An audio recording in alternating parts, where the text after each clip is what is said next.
পরের বছরেই বিয়ে হওয়ার কথা ছিল।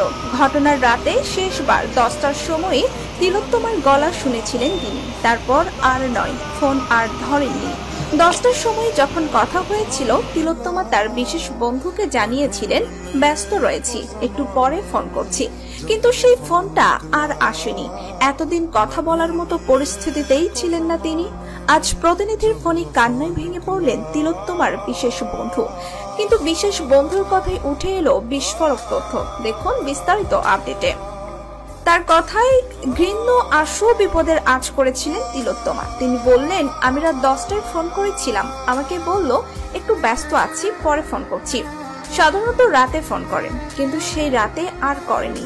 সকাল 9টার সময়ে আমি তখন হাসপাতালে নিজের কর্মস্থলে ব্যস্ত ছিলাম। তখনও দুবার ফোন করেছিলাম, ধরেনি।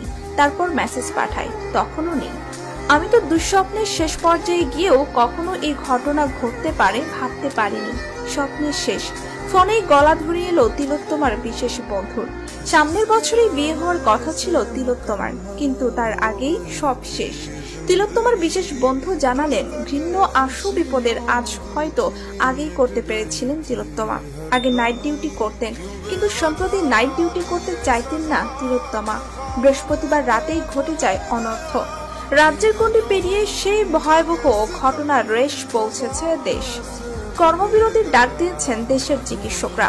অভিযুক্ত কিংবা অভিযুক্তদের কঠোর থেকে কঠোরতম শাস্তির দাবি জানিয়েছেন তিলোত্তমার বিশেষ বন্ধু।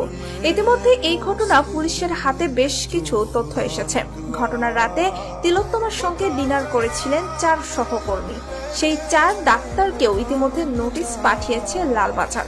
এই ঘটনায় একাধিকজন জড়িত কিনা সেই বিষয়টা খতিয়ে দেখা হচ্ছে।